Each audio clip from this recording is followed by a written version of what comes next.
think the others are making good progress? Hope it's all going smoothly. Oh, hey look! They made it back as well!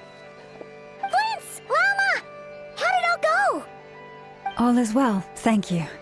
Nefer and Yehuda had to stay at the curatorium to wrap things up, so they won't be joining us for now. I ran into Miss Anefa and Miss Aino on the way back. Their work is still in progress, so I suspect they won't be back for a while either. You seem rather cheerful today, Mr. Flintz. I certainly am. I achieved what I set out to do and came away with more than I bargained for.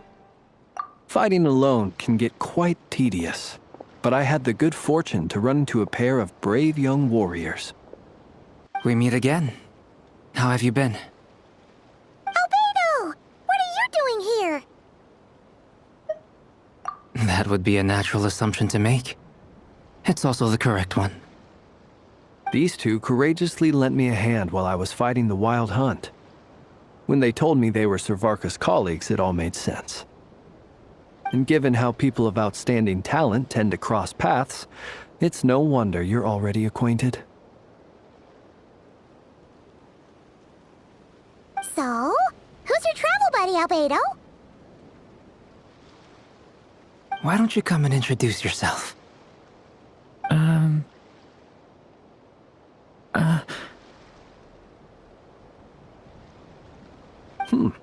A gentleman of few words, I see, and a rather stern countenance. I presumed you were acquainted with him. Is that not the case? It's nice to meet you.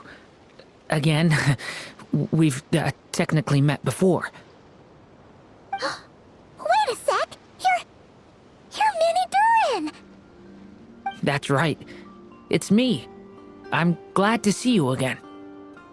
By the way, he says it's okay if you drop the mini.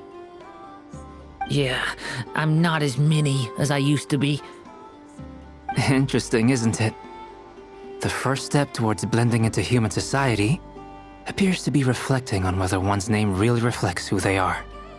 Wow! You look so different! In a good way, of course. It's great to see you looking so healthy. Thank you, Paimon.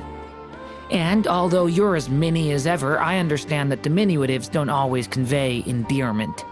I'll be sure to simply call you Paimon as a sign of my great respect for you. Wow! You're such a smooth talker now. Paimon could get used to this. From now on, you may refer to her as your esteemed guide, Paimon.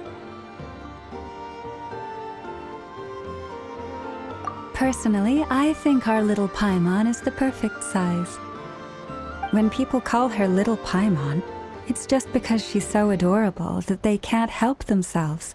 If that's not a sign of endearment, what is? You're absolutely right, Miss Lauma. My brother still has a long road ahead of him when it comes to understanding human relationships. Anyway, speaking of long journeys, didn't Columbina leave with you? How come she isn't back yet? She's been catching up with old friends. Wouldn't be surprised if she stopped for a cup of tea or 10 on the way back. Uh-oh. People are talking about me. Hope it's nothing negative. Judging from your expressions, I'm guessing it all went well? It's getting crowded here. I'll go grab some chairs. No need. This is a job for an alchemist. I'll whip some up momentarily. Thank you for your hospitality, ladies and gentlemen, but I was merely escorting my friends back. I'll be meeting Sandrone shortly, as we still have some things to discuss. It's been a pleasure, everyone. But this is where I'll say goodbye. We really appreciate your help. Oh, come on. Spare the formalities. I'm just glad I could help out some true friends. I understand. Well, bye for now, Harlequino. Oh, this place is hopping. It's probably a good thing one of us left. Otherwise, we might not fit all these people in. Are you saying we're about to run out of chairs? As a matter of fact, I am. Come on in and see for yourself.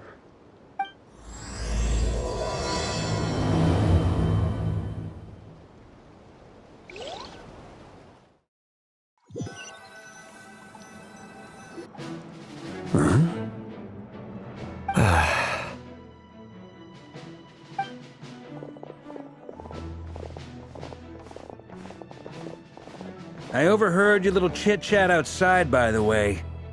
With Miss Columbina's colleague gone, we should be back to the original crew plus the other colleagues I brought in.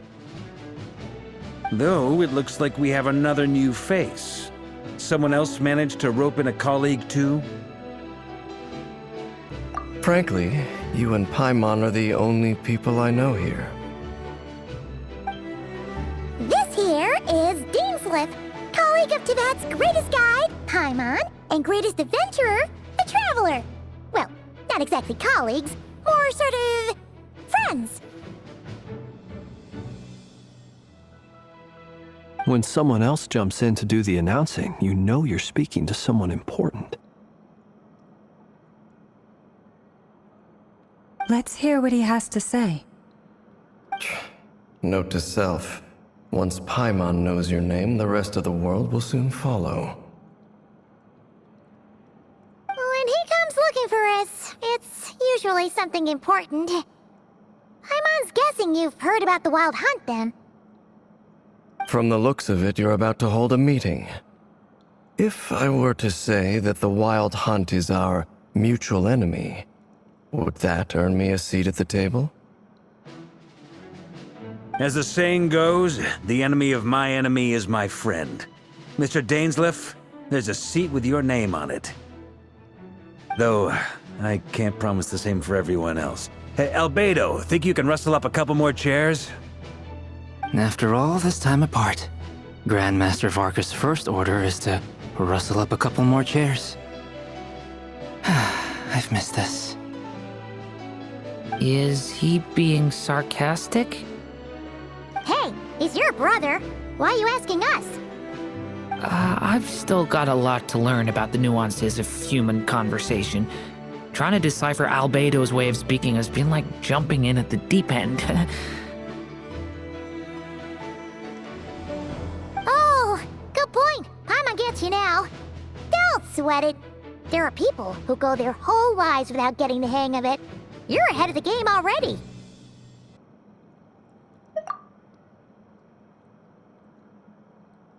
I wonder what's taking Nefer so long. Perhaps you should go and check in with her. If anyone can hurry her along, it's you. I just got back from the curatorium. Besides, aren't you curious to see what's taking her so long? Miss Nefer doesn't strike me as the type to share secrets. And since gathering intel is her specialty, I'm guessing she'd prefer to keep her methods confidential. Under such circumstances, would it not be tactless for me to impose? Oh, but it's fine for me to impose. What can I say? You have an unrivaled ability to garner people's affection, Miss Moonchanter. Besides, you have far more in common with her than I do. All right then.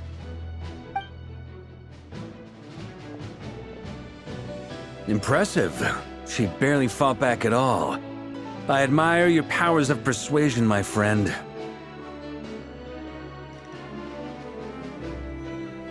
As I'm sure Miss Lauma will realize soon enough, the trick in life is to always pitch in with other people's responsibilities so that you can be selective with your own.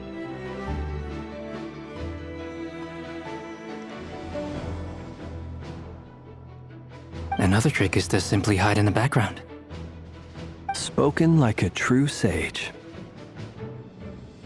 Anyway, looks like we've got some time to kill before the meeting. Let's take a little breather, folks. And feel free to chat amongst yourselves. We'll get down to business once the other two arrive.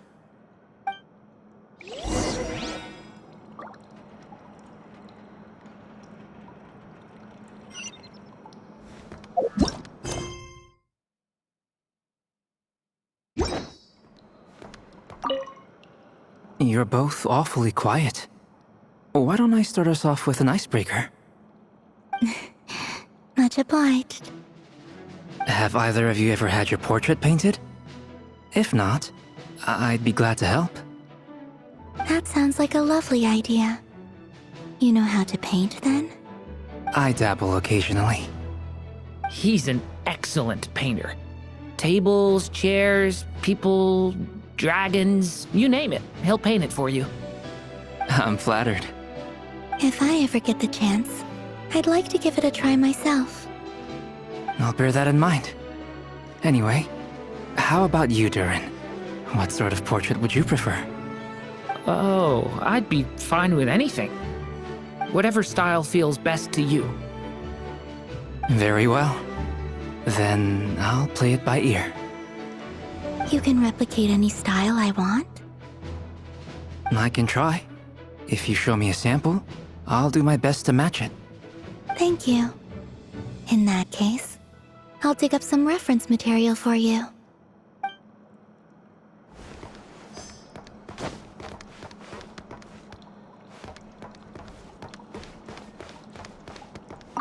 Truth be told, I can't remember the last time I was in a meeting with so many people. You're not alone there, my friend. The Lightkeepers also struggle to bring everyone together for a serious discussion. I don't doubt that. I've only ever met two Ratniki, one being you, and the other being that young guy, Itlua. Itlua is a good apple. I'll give him that. He's kind, honest, and regularly delivers supplies to my lighthouse. A true Ratnik to the core. In that sense, he puts me to shame. So you're what? A fake Ratnik? That's what it sounds like you're saying. But I get the feeling that's not quite what you meant. Come on, why the awkward silence? Sorry. I'm not even gonna bother trying to hide it. You've known all along, haven't you, my friend?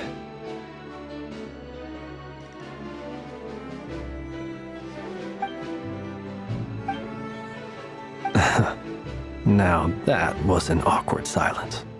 Let's just keep this between ourselves. Probably best if Itlua doesn't know, huh? That goes without saying.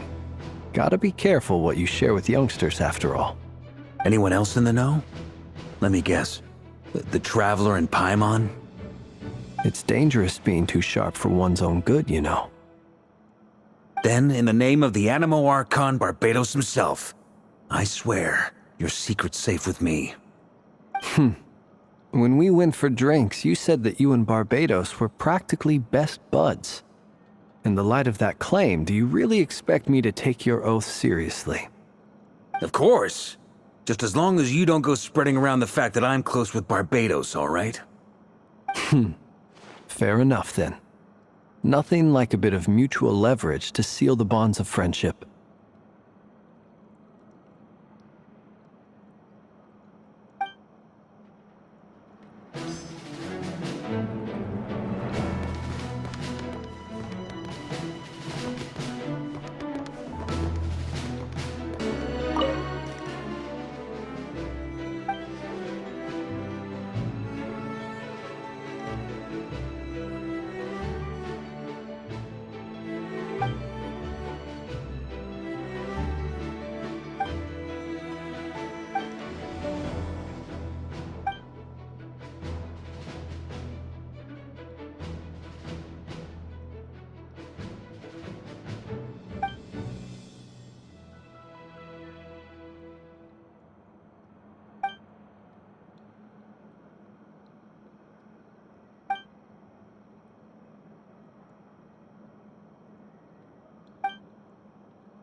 Is there something you'd like to say to me? Yeah!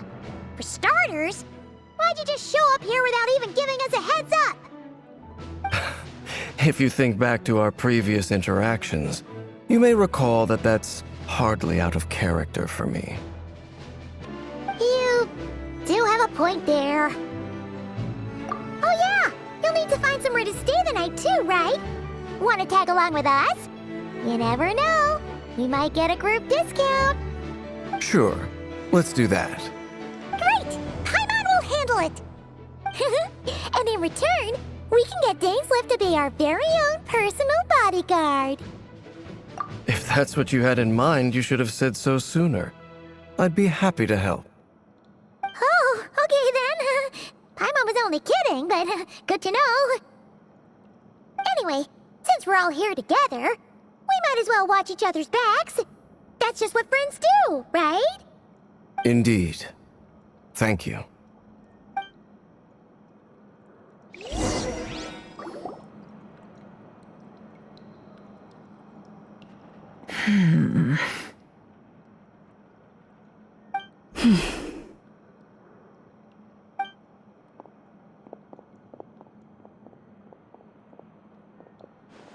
Ah, Miss Nefer. You made it after all.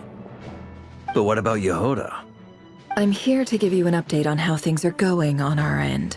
Once this is over, I'll be heading straight back to continue my work. I left Yehuda back at the curatorium to watch over things while I'm gone. Huh. So much for just this once. Shh! Not so loud! We're on a roll here. What if she remembers and suddenly decides to back out?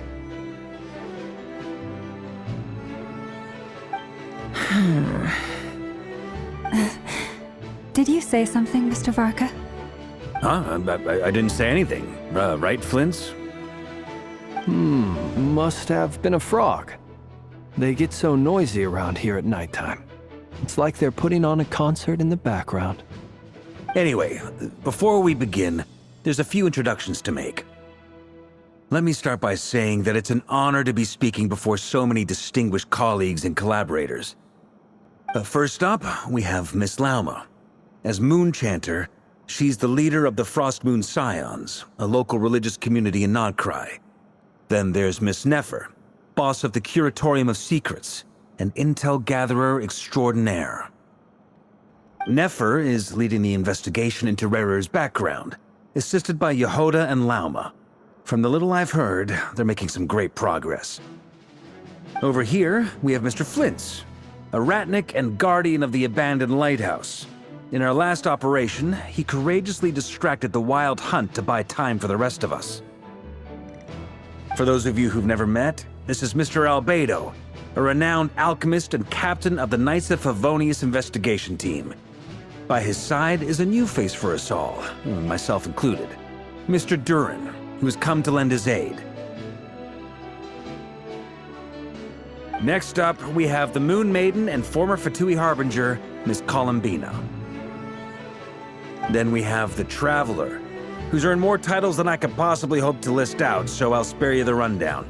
And Paimon, the ultimate travel companion and quite possibly the best guide in all of Tevat. Wow! That's a lot of people! Great turnout! Miss Nefer, it looks like you might have another job coming your way, so, congratulations on the booming business, I guess. You think I haven't got enough on my hands as it is? Who's looking for me now? That would be me, Miss Nefer. I have a commission for you. And you are? Who I am doesn't matter right now. What does matter is that I'd like you to gather more intelligence about the Recher of Solnari. Well, it's not as if we never take on anonymous commissions. But in your case, I'll have to decline. I'm gonna take a wild guess and say your job's probably more hassle than it's worth. Something about you seems like bad news. It's my eyes, isn't it? Conrian, I assume. And what's with the mask? Are you trying to hide your identity? In any case, the fact that you're even still alive raises an awful lot of questions for me. My name is Dainsleif, and yes, I am from Conria. As I'm sure you're aware, the Raker of Solnari's real name is Rerir. He was once an acquaintance of mine. Really? Then you must have been quite an influential figure yourself. You flatter me, but none of that matters anymore. My point was simply to clarify why I have asked Miss Nefer to investigate Rerir's background. So you're both from Conria, and it sounds like you used to be friends. What am I missing here? Surely you already know how he became one of the Five Sinners. I'll tell you everything I know. The history of Conria, the names and identities of the Five Sinners. I remember it all like it was yesterday. I have never spoken openly of this before, but the truth was exactly as people say. The Five Sinners were each driven by their own desires, and it was by playing upon these that the Abyss tempted them to their fall, tearing Conria apart in the process. The visionary, Vedifenir, who wished to foretell the future. The wise, Haroptatir, who sought limitless knowledge. Gold, Rhindaughter, who desired to create life. The foul, Surtologi, who pursued supreme strength. And last, but not least, Raker of Solnari, Rerir, Ravager of the Moon. Of the five, Rerir is the only one who remains a mystery to me. He never harbored grand ambitions, so what changed in the space of a single night? How did he come to fall like the others? In other words, you're saying that his change came as a shock to you, and you have no idea what actually happened? That's right. You mentioned how the Abyss tempted them, which led to their fall. But what did that look like in practice? And what other context can you give me about the events of that time? The more detail you can give me, the better. Strangely, now that it comes to it, I hardly know where to begin. The fateful night took place during the era of the Eclipse Dynasty. One day, my elder brother, the visionary, Vedifenir, was summoned to the palace by the Vinster King, only for the king to gouge out his eyes and cast him into the dungeons.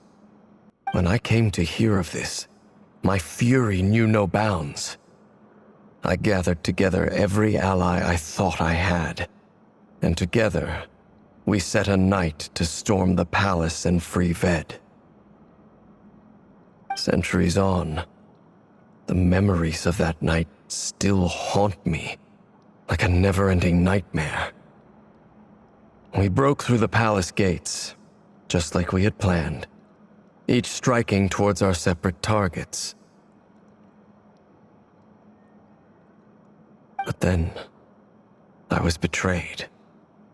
Even Vedifenir, the very person I had come to rescue, abandoned me and partook of the Abyss's power.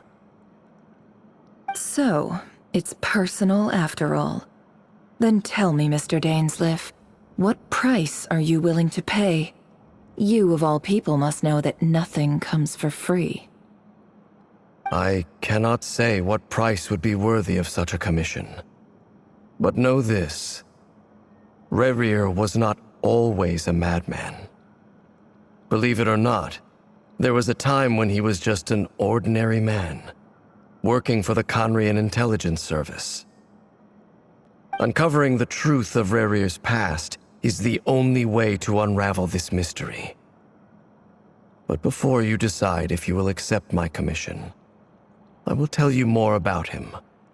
Enough, I hope, to help you plan your next move. Sounds pretty good to me. Feels like we just flagged down a random passerby, only to discover he's actually a master strategist who has a score to settle with our enemy.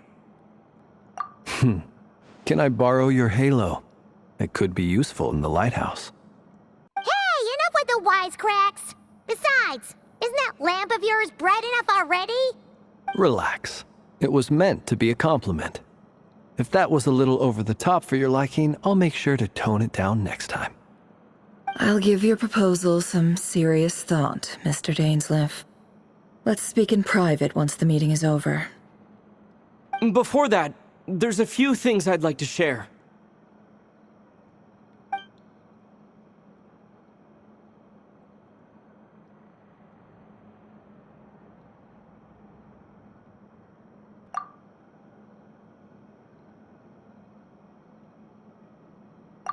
Now that we've united the hearts of the three moons, your power should be greatly enhanced. But it seems like that hasn't happened yet? I believe it will take a little longer. You've done so much for me, so I want to be completely honest with you all. Even though I'm doing a lot better now, the truth is, my recovery will likely be an ongoing process. From the moment I was born, my power has been slowly ebbing away. And that is because Tevat has never accepted me. Even with the moons united as one, it seems my rejection cannot be undone. So far, I have yet to find a solution. It may turn out to be a problem that will plague me until the day I finally leave this place behind. Even so, I will do everything in my power to help you drive out the Ray here of Solnari. As Arlecchino put it, this is not about chasing the spoils of victory. It's just a gesture of heartfelt gratitude. Kutar.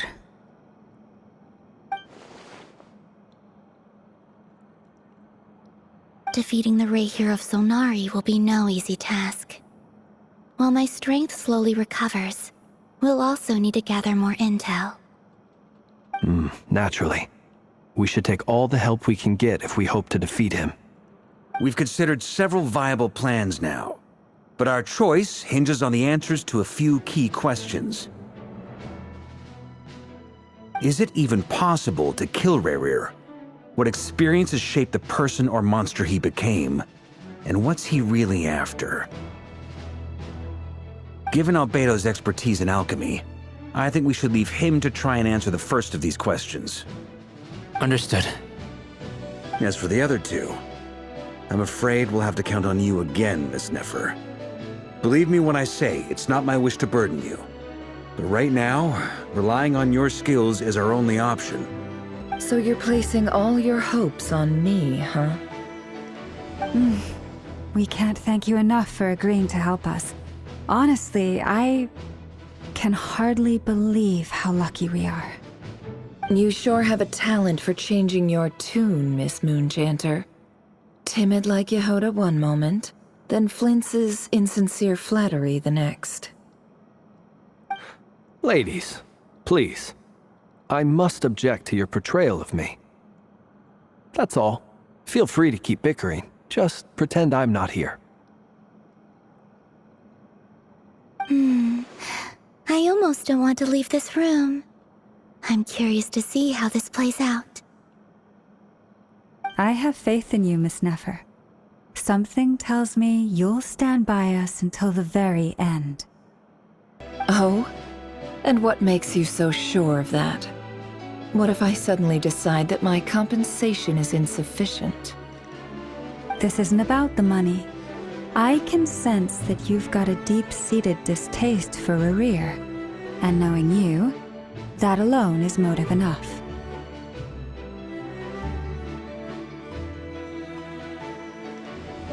Look at them getting along so well. Like two peas in a pod. And I'm the one they accuse of insincere flattery. There is no justice. Miss Lauma, you have to understand something. Unlike you, I don't actually enjoy having everyone's hopes on my shoulders. Is that right? Well, maybe the fact that I'm willing to put my hopes in other people says more about me than you. But the fact is, I also trust you, and that's because I know that you're someone we can count on. Anyway, we've got our plan, so let's get moving. Mr. Dainsleif, let's talk. And Traveler, once we're finished, if you've nothing else planned, I'd like you to come with me. This whole experience is teaching me a lot. For instance, I now know that when other issues come up in the future, I'll have far more luck getting Lauma to convince Miss Nefer than trying to do it myself.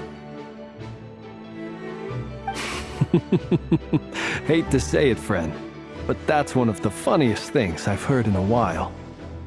Why? You think I've got it wrong?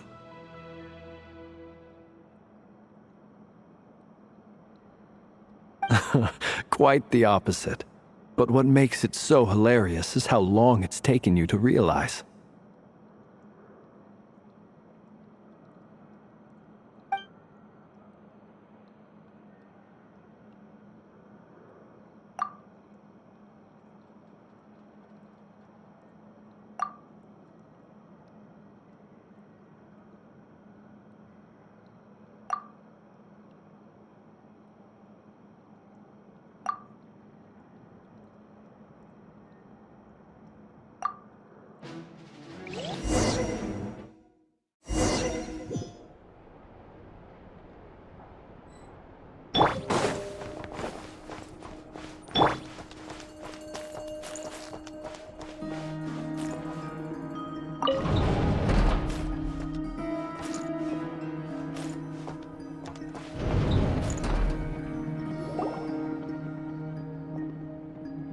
Thank you for waiting.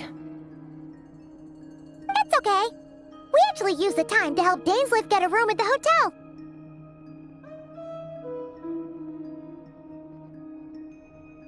That's very considerate of you. Now, I trust you share my curiosity about Rarier's past, and you seem fairly familiar with Mr. Dainsleif already. We spoke at some length after the meeting. He was the one who suggested I should invite you to join this operation. He feels confident that these secrets will be safe with you. Dane has a lot of faith in us, that's for sure. Likewise. I appreciate that you got right on board without interrogating me about why I invited you. It shows that you trust me to explain everything in due course. That's because we know what you're capable of. We appreciate you too, Nefer. You might have been forced to help in the beginning, but this time, it was your choice. That's one way to put it. Another is this, that once a decision's been made, it's set in stone.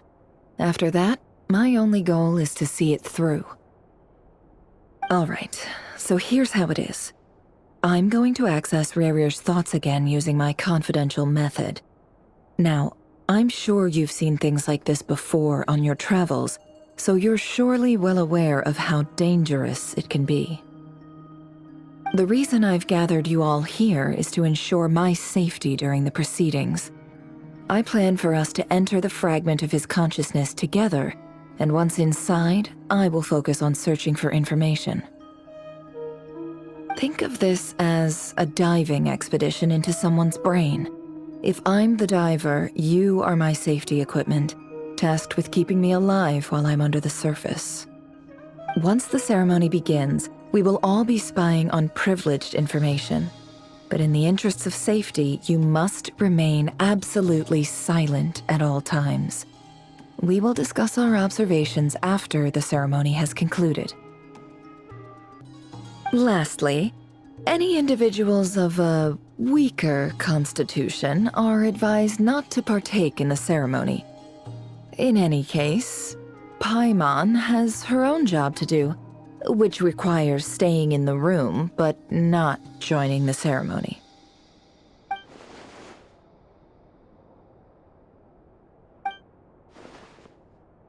Well, good luck, everyone. Sounds like all Paimon can do is cross her fingers and root for you guys. There's a little more to it than that. I was being serious when I said you have a job to do. While the rest of us are inside Rarier's mind, it's imperative that we have a team member on the outside. In the event that something goes wrong, you will be our first responder. I don't anticipate any issues, but the extra level of safety will be greatly appreciated. I second that. This is a dangerous operation here, and you're our whole rescue team. That's pretty much the most important job in the crew. So, Paimon's like the lifeguard? Yeah, that makes sense. All right, got it. Good. Please, take a seat. We'll get started momentarily.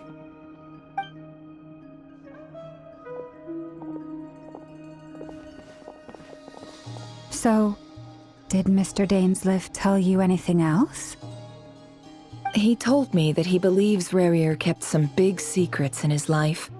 He's not sure that they were the cause of his eventual downfall, but he's asked me to uncover what those secrets were all the same. But surely you're not planning to go through with this, no matter the cost. If you think that, you'd be overestimating me. I'm a businesswoman, not a mercenary. But I do have my own professional reasons for taking this job. You think I'd turn down the opportunity to get a first-hand glimpse into Conrian history? No chance. Well, as long as you don't let morbid curiosity get in the way of safety concerns, we're good. We'll do whatever we can to help you. You're such a killjoy.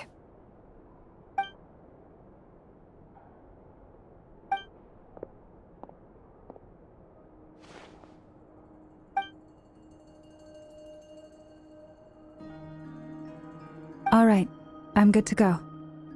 All set over here, too. Promise, Paimon, you'll be extra careful. All right. Let your whole body relax. We're about to begin. Close your eyes.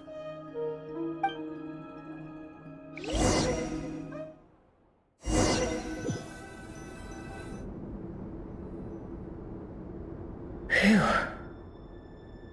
Could this be his office? Pretty standard setup. Bookshelves, paperwork, files. According to Dainsleif, Rarier used to be an intelligence operative.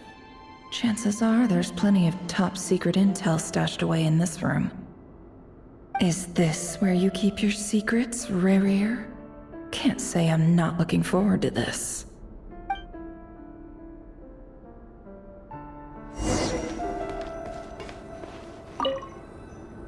A file tucked inside a folder. The title reads, Dear Breakfast Shop Owner. It's a list of names. But at this stage, I have no idea who any of them even are.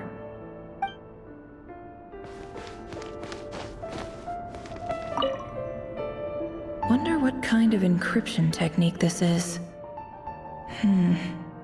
Seems like it has to be inserted into that camouflage device nearby. Aha! It's an audio recording. Please, hear me out. I can't shake this feeling that someone's been spying on our house. No, I'm not being paranoid. It's true. I saw someone dressed in all black. It was a couple of days back, but that was on another street, not near my house. I swear, I know what I saw. There's a note in the margin. Surveillance of the Runfather residence has concluded. We apprehended the target and filed the mission report last night. Could the voice in the recording belong to one of Rarier's targets?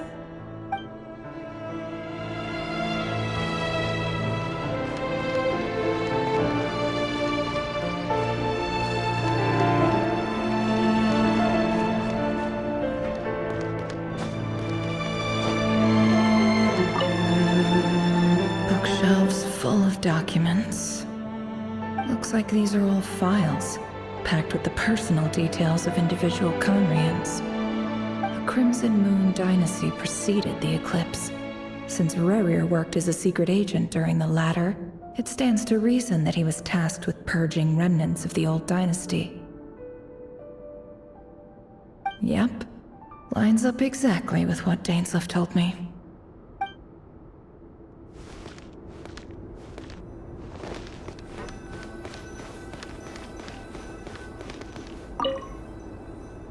box containing a ring inlaid with a precious gem. Must be for his girlfriend.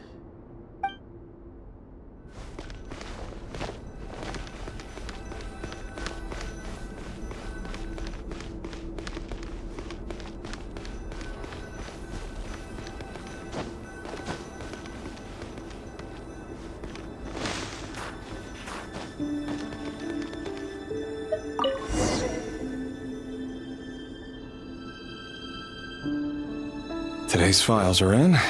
Time to wade through them, just like usual.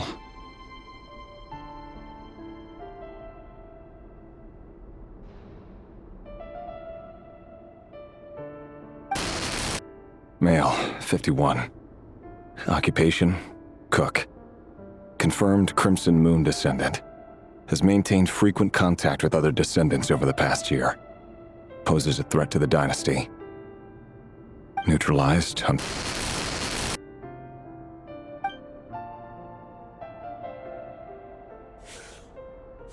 This one should be archived under purged targets.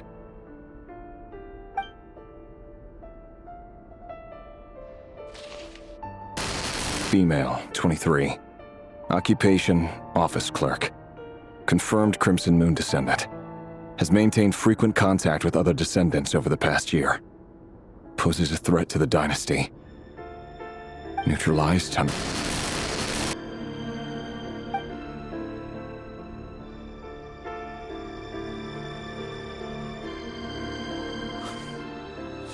Another one for purged targets. Sounds like she was that other man's daughter. Never mind. What's it got to do with me?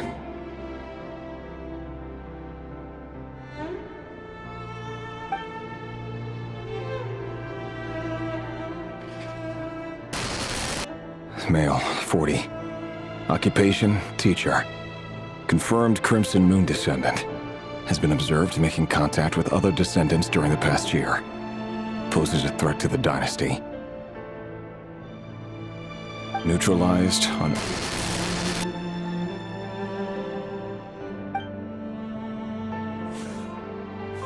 Just another nobody for the archive. Come to think of it, I remember surveilling this man. A case like his never would have been considered a priority in the past.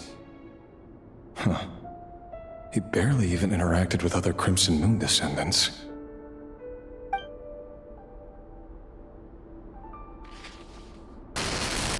Female, 16. Occupation, none. Orphan and confirmed Crimson Moon descendant. Has been observed making contact with other descendants during the past year. Poses a threat to the dynasty. Neutralized on...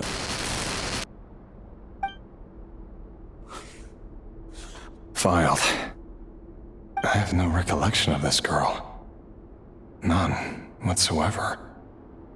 She doesn't seem to be anyone important, but then again, how many of them really are?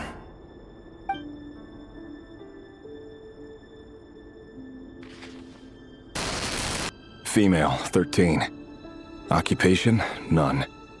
Orphan and confirmed Crimson Moon descendant. Has been observed making contact with other descendants during the past year. Poses a threat to the dynasty. Neutralized on...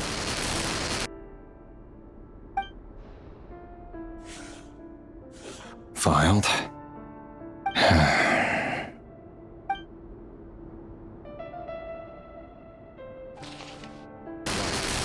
Male, 11. Occupation, none. Orphan and confirmed Crimson Moon descendant. Has not been observed making any contact with other descendants during the past year. Poses a threat to the dynasty. Neutralized on...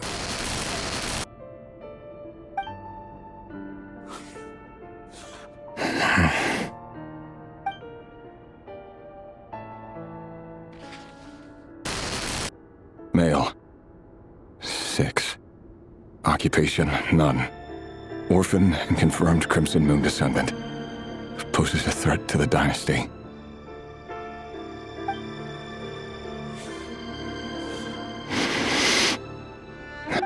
It's funny, isn't it? Your job is becoming both harder and easier at the same time, depending on how you look at it. Sooner or later, the Crimson Moon descendants will be completely wiped out. But as their numbers dwindle, they become harder and harder to track down. That's not how it is. Fortunately, however, most of the able-bodied adults have already been taken care of. The remaining weaklings will be increasingly easy to deal with. No! No. My job is to ensure the survival of the Eclipse Dynasty. And the only way to do that is by eliminating any and all potential threats. It's a perfectly legitimate line of work. Every single one of my colleagues can attest to my fairness. And if my friends were aware of the facts, I know they'd back me up too. Assuming, of course, that they were aware of all the facts.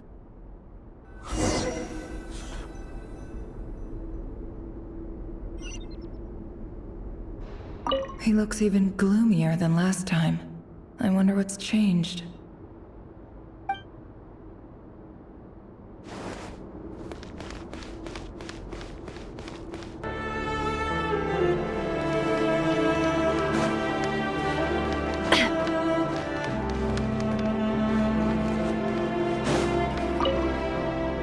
A file tucked inside a folder.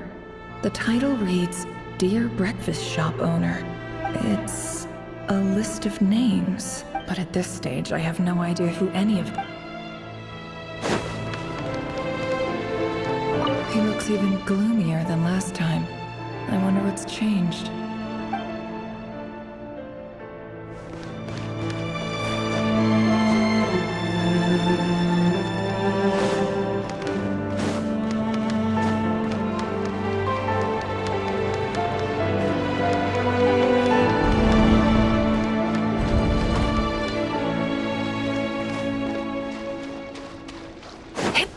It all adds up. Mr. Vedifalnir, it's been quite some time since we last met. Revier, I trust you're here because you have something important to discuss. Forgive me. I wasn't tuning out, it's just, I noticed you didn't even phrase that as a question. As if you knew I was coming.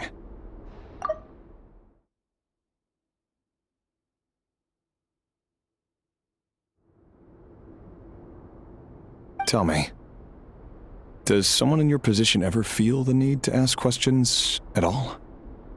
It is indeed within my power to foresee certain things. Things like your arrival. I was just thinking, it won't be long before I'll be inviting both you and Dane to my wedding. That isn't a lie, but nor is it a fact as such. It's a wish, isn't it? No fooling a prophet, is there? Ever since that day we met for drinks, I knew it was only a matter of time before you came looking for me. Does it feel good? Knowing how the future will unfold. I'm afraid the notions of good and bad fail to capture the complexity of what such a power entails. Once you've seen what will come to pass, it can be all too easy to succumb to fear and melancholy. Unless, of course, you learn to abandon these feelings.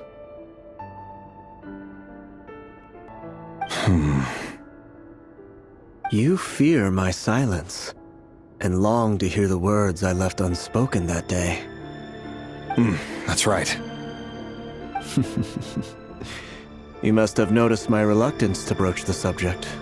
And the reason is simple. Because the truth could never have lived up to your hopes. For both our sakes, such words are better left unsaid. The burden of prophecy was never meant for your shoulders. So who exactly do you deem worthy to hear your prophecies? None but our exalted king? Or rather, our king as he once was. You're closer to His Majesty than I am. You must know better than anyone how much he's changed.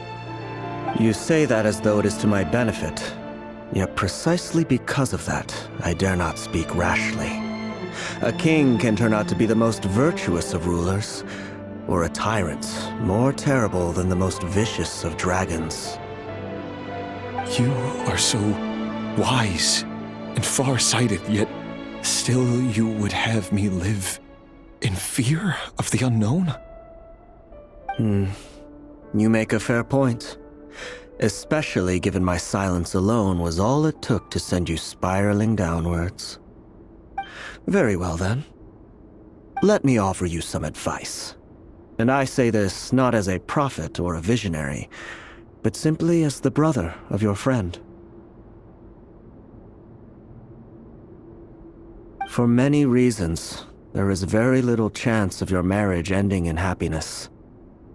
If happiness is what you seek, you should find another fiancé.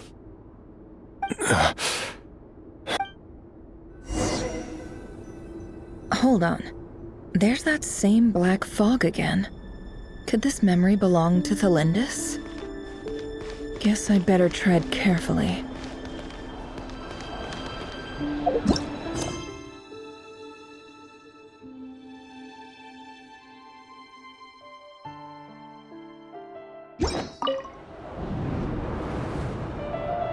Wait. Hear me out. This time we finally got a clear look at his face and learned his true identity. His name is Rayrir, and he claims to be one of the king's guards. What did you say? A cruel irony, isn't it? The man you're set to marry leads a double life as a brutal executioner. Why are you telling me all of this now? Simple. It's because I want you to kill him. You are the only person he would never suspect. No, absolutely not. I would never dream of doing such a despicable thing. So you'll just stand by and watch him slaughter us to the last? Do not forget that the blood of the Crimson Moon flows in your veins too. The blood of the Crimson Moon? What does that matter now? The dynasty has long been dead and gone.